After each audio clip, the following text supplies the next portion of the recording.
Class 6 का यहाँ पर देख पाएंगे। आज जो देखेंगे काफी वीवीआई है, जो एग्जाम के पॉइंट ऑफ व्यू से बहुत इंपॉर्टेंट है और आपको मालूम है कि एनसीईआरटी के प्रश्न जो है हर एक एग्जाम में पूछे जाते हैं। ऐसे आपको चैप्टर वाइज आंसर क्वेश्चन यहीं पर मिलेगा, आप हमारे बीच बने रहेंगे। जैसे कि आज तीसरा नंबर चैप्टर देखने को मिल रहा है और इस तरीके से प्रत्येक सब्जेक्ट का चैप्टर वाइज इस तरीके से ऑब्जेक्टिव एमसीक्यू देखेंगे जो एग्जाम में पूछा जाता है। प्रश्न लिखा हुआ है कि पृथ्वी की गति कितने प्रकार का होता है, एक प्रकार के, दो प्रकार के, तीन प्रकार के। तो इसका सही उत्तर क्या होगा? ऑप्शन नंबर बी जो है इसका सही उत्तर होगा, यानी कि पृथ्वी की गति जो होता है वो दो प्रकार का होता है, एक होता है परिक्रमण और एक होता है घूर्णन। तो ये दो प्रकार की गति जो है पृथ्वी करती है। यहाँ पर दूसरा नंबर प्रश्न लिखा हुआ है कि ग्लोब पर वह वृत्त जो दिन तथा रात को विभाजित करता है उसे क्या कहा जाता है? अदीप्त वृत्त उसको कहते हैं, प्रदीप्त वृत्त उसको कहते हैं, घूर्णन वृत्त उसको कहा जाता है, कोई नहीं है एक से अधिक। इसमें सही उत्तर क्या होगा? तो इसका उत्तर होगा ऑप्शन नंबर, यहाँ पर देख सकते हैं, प्रदीप्त वृत्त, ऑप्शन नंबर बी। आगे प्रश्न पूछा गया है तीसरा नंबर, इसका उत्तर आपको बताना है कि पृथ्वी की वह गति जो सूरज के चारों ओर 365 दिनों में करता है उसको क्या कहते हैं? तो इसको याद रखिएगा, कितना दिनों में गति के बारे में पूछा जा रहा है, तो 365 दिनों में करता है तो उसको क्या कहते हैं? घूर्णन गति उसको कहते हैं। या नीचे दिया गया है कि परिक्रमण गति कहते हैं या परिभ्रमण गति कहते हैं, इसका सही उत्तर क्या होगा? तो 365 दिनों में जो गति करता है उसको परिक्रमण गति के नाम से जाना जाता है। तो ऑप्शन नंबर बी इसका सही उत्तर हो जाएगा, याद रखेंगे।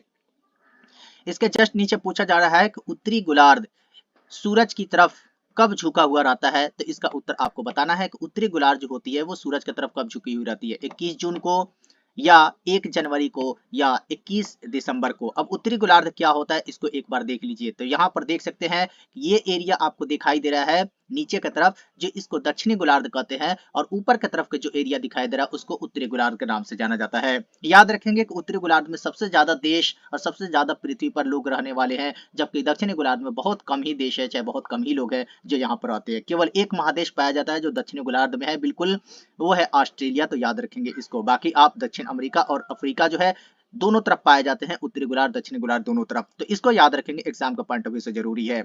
यहाँ पर प्रश्न पूछा गया है उसका उत्तर आपको बताना है कि सूरज की तरफ कब झुका हुआ रहता है। तो इसका सही उत्तर होगा ऑप्शन नंबर सी, यानी कि 21 जून को झुका हुआ रहता है। इसी कारण जो है 21 जून को जो है काफी गर्मी पड़ती है उत्तरी गोलार्ध में, जो भी लोग रहते हैं उसको।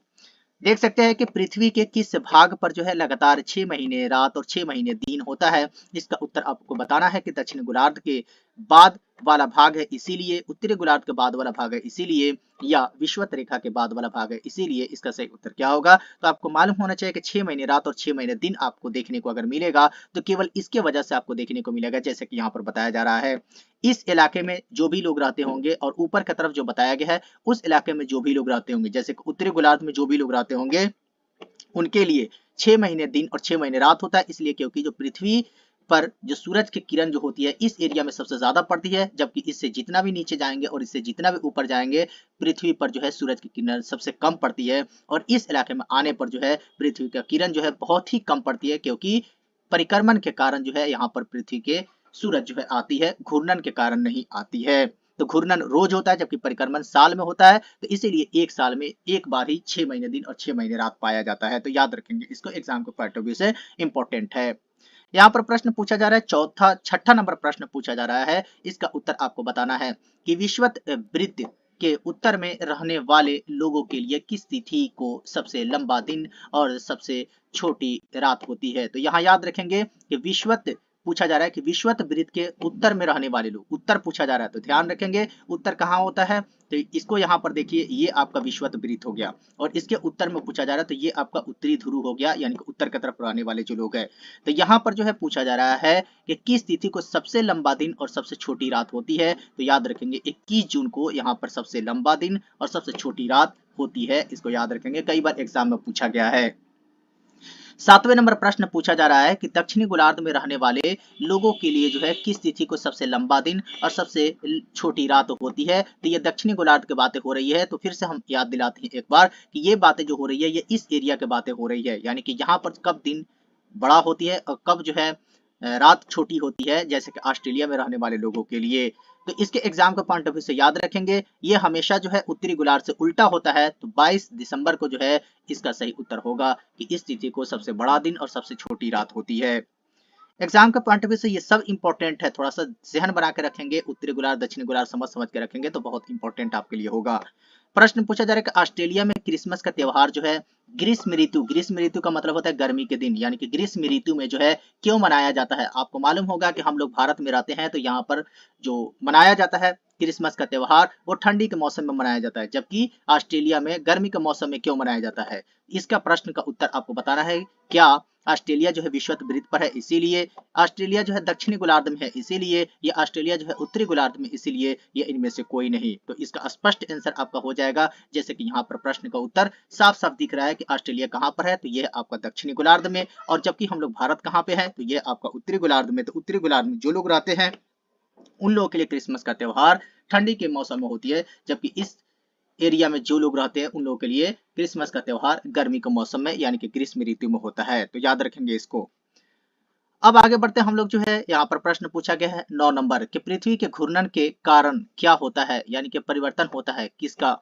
क्या ऋतुओं में परिवर्तन होता है घूर्णन के कारण, दिन और रात में परिवर्तन होता है घूर्णन के कारण, जलवायु में परिवर्तन होता है घूर्णन के कारण। तो याद रखेंगे घूर्णन की वजह से जो है पृथ्वी के जो बदलाव होती है वो दिन और रात में बदलाव होती है घूर्णन के कारण, क्योंकि घूर्णन जो है 24 घंटा में पृथ्वी एक बार घूर्णन कर लेती है, जबकि परिक्रमण जो होता है 365 दिन लगभग 366 दिन के आसपास में जो है घूर्णन करती है, परिक्रमण करती है। तो परिक्रमण एक अलग गति है जबकि घूर्णन एक अलग गति है। पूछा जा रहा है कि पृथ्वी के परिक्रमण, और यहाँ पर दिया गया है कि बदलता है, क्या बदलता है, यानी कि पृथ्वी का परिक्रमण होने से कौन सा चीज बदलती है। क्या ऋतु में बदलाव आती है, ऋतु का मतलब क्या होता है, मौसम में बदलाव होना, दिन और रात में बदलाव होती है, जलवायु में बदलाव होती है, या कोई नहीं, या एक से अधिक। तो जाहिर सी बात है 365 दिनों में ये एक चक्कर लगाती है, तो जैसे ही इसके चक्कर घूमती रहती है वैसे इसका मौसम भी बदलाव होता रहता है, जैसे कि ठंडी गर्मी मौसम इस तरीके से आते रहता है। तो इसका सही उत्तर होगा ऑप्शन नंबर ए, यानी कि ऋतुओं में बदलाव होती है। प्रश्न यहाँ पर काफी वीवीआई है, काफी इंपॉर्टेंट है, इसको भी ध्यान में रखिए कि प्राचीन भारतीय खगोल शास्त्री आर्यभट्ट ने क्या बताया था, जिसका काफी इंपॉर्टेंट होता है, हम लोग पढ़ते हैं उसके बारे में। तो उन्होंने बताया था कि क्या पृथ्वी गोल है, ये बताया था, पृथ्वी अपने अक्ष पर घूर्णन करती है, ये बताया था, सूरज पृथ्वी के चक्कर लगाती है, ये बताया था, या इनमें से कोई नहीं, या एक से अधिक। तो आपको मालूम होना चाहिए कि प्राचीन खगोल शास्त्री के रूप में जो है आर्यभट्ट को जाना जाता है। उन्होंने बताया थे कि पृथ्वी गोल है, और साथ ही साथ उन्होंने ये भी बताया था कि पृथ्वी अपने अक्ष पर जो है घूर्णन कर रही है, ये भी बताया था। तो ये दोनों आंसर जो है सही हो जाएगा, इसका मतलब है कि सही उत्तर होगा ऑप्शन नंबर डी, इसको याद रखेंगे। जस्ट इसके नीचे बढ़ते हैं तो 12 नंबर प्रश्न यहाँ पर पूछा जा रहा है कि पृथ्वी एक वर्ष में सूरज का एक चक्कर लगाता है लगभग कितना दिनों में। तो ऑप्शन ए दिया है 366 दिनों में, 365 दिन 6 घंटा में, 365 दिन 1/4 दिन में, या कोई नहीं है एक से अधिक। तो याद रखेंगे ऑप्शन नंबर बी और ऑप्शन नंबर सी दोनों एक ही जैसा आंसर है, बस दोनों में थोड़ा सा डिफरेंट ये है कि यहाँ 6 घंटा है या 1/4 है, यानी कि हर 4 वर्ष पे एक दिन बढ़ जाता है। तो इसका सही उत्तर होगा ऑप्शन नंबर डी, यानी कि एक से अधिक। अगला प्रश्न यहाँ पर पूछा जा रहा है, उसका उत्तर देना है। 13 नंबर प्रश्न है कि पृथ्वी के घूर्णन समय काल क्या होता है, यानी कि पृथ्वी के घूर्णन के समय काल को क्या कहा जाता है। पृथ्वी का दिन कहा जाता है जब घूर्णन करती है उसको, या पृथ्वी का दैनिक गति कहा जाता है, या पृथ्वी की वार्षिक गति कहा जाता है, या कोई नहीं, या एक से अधिक। इसमें से सही उत्तर क्या होगा। तो इसका सही उत्तर होगा ऑप्शन नंबर ए और बी, यानी कि पृथ्वी का दिन भी कहा जाता है और पृथ्वी की दैनिक गति भी कहा जाता है। तो ऑप्शन नंबर डी इसका सही उत्तर हो जाएगा, यानी कि एक से अधिक। ऑप्शन यहाँ पर पूछा जा रहा है, प्रश्न नंबर देख सकते हैं कि 14 नंबर प्रश्न है कि पृथ्वी सूरज के चारों ओर गति को कहा जाता है, यानी कि पृथ्वी जो है सूरज के चारों ओर गति करती है उसको क्या कहते हैं, घूर्णन कहते हैं, परिक्रमण कहते हैं, झुकाव कहते हैं, या इनमें से कोई नहीं। तो इसका सही उत्तर होगा ऑप्शन नंबर, यहाँ पर देख सकते हैं सूरज के चारों ओर की गति को कहा जा रहा है, तो इसको कहते हैं घूर्णन। इसके बाद जस्ट हम आगे बढ़ते हैं तो यहाँ पर देख सकते हैं कि प्रश्न पूछा जा रहा है 15 नंबर कि गर्मी में जो है क्रिसमस का पर्व कहाँ मनाया जाता है। तो ऊपर ही आपको बहुत अच्छे से समझा कर दे दिया गया है, तो मैं समझता हूँ इसका उत्तर आप आसानी से दे सकते हैं। तो डिस्क्रिप्शन में हमारा लिंक दिया व्हाट्सएप ग्रुप का, वहां से जुड़ करके इस पीडीएफ को ले सकते हैं, और इसका आंसर आप खुद ही कमेंट बॉक्स में बताइएगा, क्योंकि इसका आंसर आप आसानी से बता सकते हैं अगर पूरा प्रश्नों को देखे होंगे तो। ये पीडीएफ हमेशा कंटिन्यू और प्रत्येक चैप्टर का मिल रहा है। आपको इस लेना हो ऐसे पीडीएफ रोज, और साथ ही साथ आपको एनसीईआरटी का बुक पढ़ना हो, समझना हो, तो आप हमारे ज्वाइन कीजिए व्हाट्सएप ग्रुप, नीचे दिया गया डिस्क्रिप्शन में लिंक, जरूर जुड़िए। और पिछले का दोनों चैप्टर का देखना चाहते हैं, ज्योग्राफी का चैप्टर 1 चैप्टर 2 का एमसीक्यू, तो देख सकते हैं आप, डिस्क्रिप्शन में भी उसका लिंक दिया गया है। तो मिलते हैं हम चौथा नंबर चैप्टर के साथ, तब तक हमें विदा दीजिए। इस चैनल से बहुत